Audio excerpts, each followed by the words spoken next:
the shameful betrayal of the American worker by Joe Biden and the globalists that sent all of our supply chains overseas.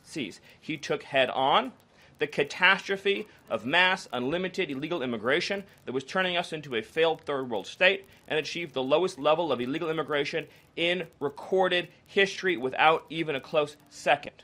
He took on the economic crisis afflicting this country by reopening American energy, by defeating inflation, by lowering gas prices, by ending the onslaught and reversing the onslaught of federal regulation, by reopening coal, shale, oil, natural gas, and fighting now for the largest tax cut and reform and the largest deregulation reform and the largest energy reform in American history.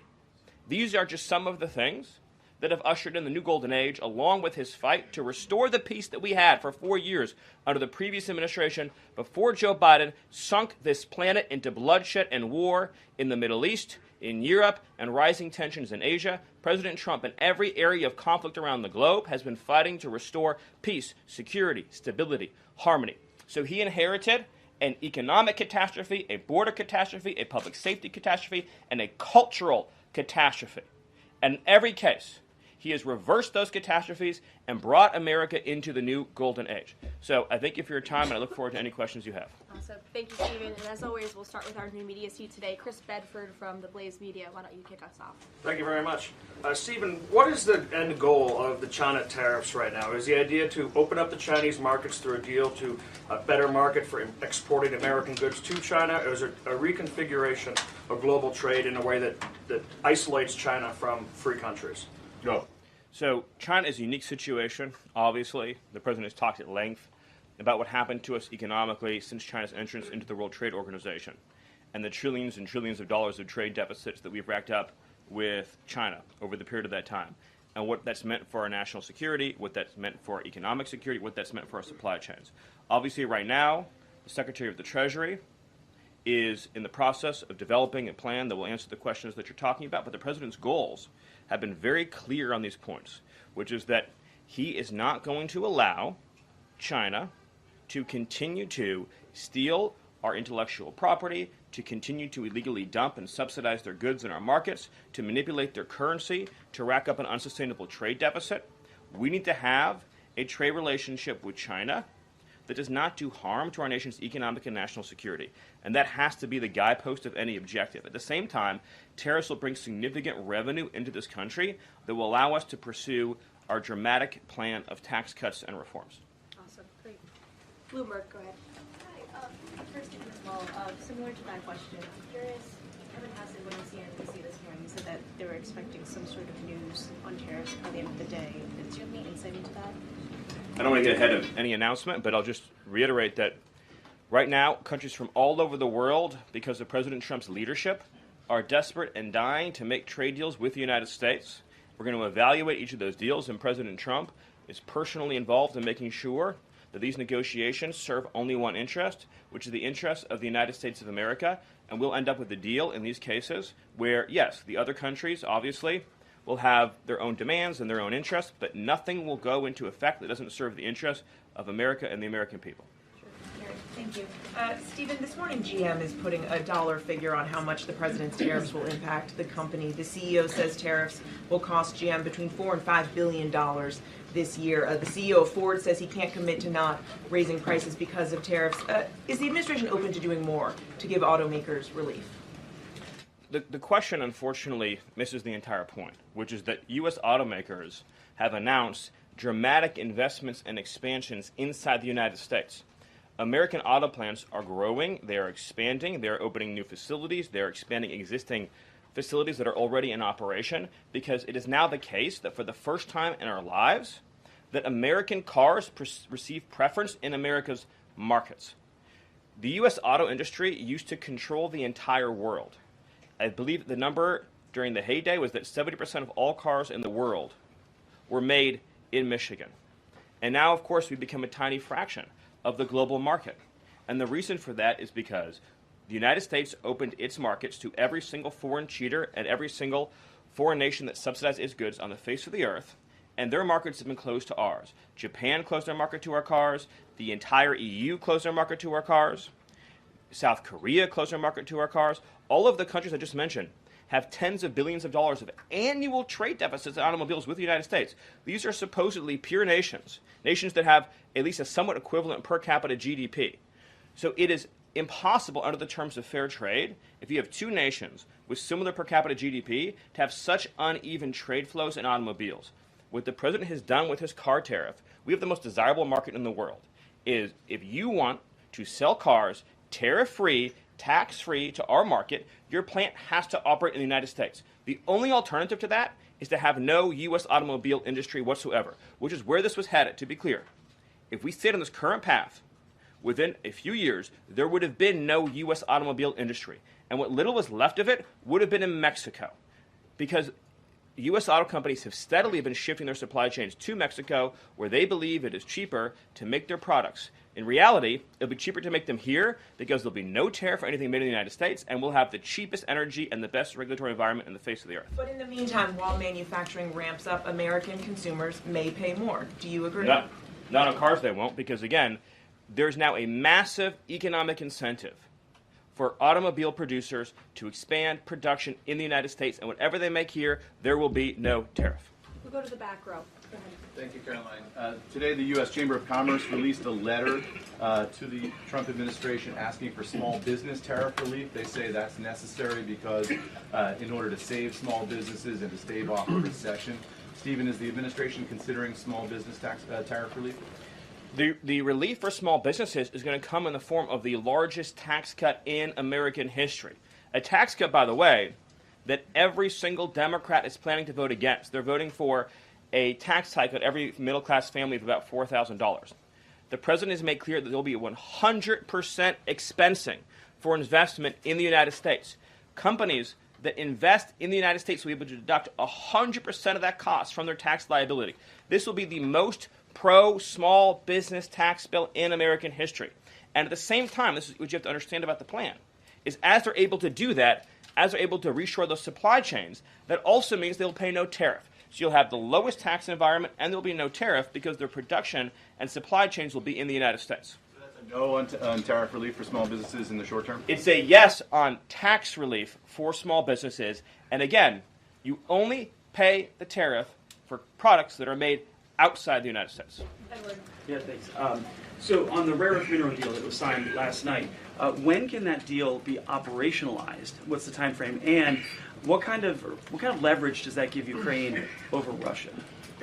I think the more important point about the Ukraine deal, and I would hopefully have an update for you soon on how quickly it can be operationalized, but we'll be moving at full speed, not only on that mineral deal, by the way, but on every mineral deal that this president has been unleashing. So we're opening up mines all across this country. We're also pursuing energy and mineral deals all over the world. Since the president issued his executive order also on deregulating coal, we've seen dramatic coal production increases already in the United States. So we're taking advantage of the trillions of dollars in coal wealth and mineral wealth that exists in the United States. We're a very mineral-rich country. But with respect to that deal, we'll move it and operationalize it as fast as we possibly can. But it's meant to pay back the United States. This is the key point. For the hundreds of billions of dollars that our taxpayers have spent subsidizing the war in Ukraine. So it is repayment to the United States, and that's one of the most important points to understand about it. What's the leverage? Does it give? What kind of leverage does it give? The president's goal, again, is to end the killing, to achieve a peace settlement. That remains, of course, the overriding objective. Thank you so much, Caroline. Thank you, Stephen. Thank you. This administration has stressed the need for price transparency for things like healthcare bills and concert tickets. So why is it a political and hostile act for Amazon to display price transparency on consumer goods? Well, I think it's the wrong way of looking at it, which is why would, first of all, that proposal is gone now, but why would Amazon, of all the different things that go into a theoretical price input, right? For example, does Amazon list the cost of California's regulations on everything made in California? Anything you make in California, you have a massive price increase because of the healthcare regulations that are unworkable in that state, because of the labor regulations that are unworkable in that state, because of the subsidies that go to illegal aliens in that state, because of all the bureaucracy. So anything being produced in California has a massive built-in price hike. So why wouldn't Amazon have a list saying if you purchase it in California instead of in Alabama, this is the premium that you pay? That you pay. This was a clear attempt by whoever proposed it originally. I don't know, because Amazon says they were never going to do it, to try to undermine our trade negotiations with China. I'll make another important point on this, which is that there's been many complaints about the fact that there are a lot of products that are sold on Amazon that are actually ripoffs of American products that are then stolen by China, and then they take our IP and they put them into products to try to undersell our manufacturer. So to the extent that we are engaged in labeling issues on Amazon, I would say that would be the most significant one to fix, is making sure we're not undercutting American consumers. And then one on Abrego Garcia, please. The administration is reportedly inquiring about his return. Is that to check a box for compliance, or does President Trump want him back on U.S. soil, or both? So, as Secretary Rubio said yesterday in the cabinet meeting, this administration is not going to publicly discuss the inside details of our foreign policy and negotiations with a foreign country. And in particular, we are not going to allow a district court judge to try to become the Secretary of State. Secretary Rubio is the one who, under his leadership and direction at the State Department, is managing the day-to-day relationship with El Salvador. Let's just take a moment, number one, to express our gratitude to El Salvador for agreeing to take some of the most dangerous terrorists off of America's streets and to put them into a safe environment where they cannot continue to engage in acts of terrorism or coordination with the Maduro regime. You may have seen recently an FBI assessment that was unclassified that said that the Maduro regime is using and planning to use Trinidad terrorists to carry out assassination plots on American soil. Now, very few in this room covered that. I'll let you all ask yourselves why you didn't cover it and why your editors didn't assign that story to you. Something I think you should think about on your own. But this is a earth-shattering piece of news. The Biden administration imported the terrorist army that our own FBI assesses is planning assassination strikes on American soil against critics of the Maduro regime. Those are the terrorists that President Trump is finding and apprehending that our Democrat judges and Democrat activists are trying to keep on U.S. soil. Trinidad has the same legal status as Al-Qaeda and ISIS. MS-13 has the same legal status as Al-Qaeda and ISIS. These are foreign terrorists operating on our soil. And our gratitude to El Salvador for agreeing to take custody of these terrorists is immense.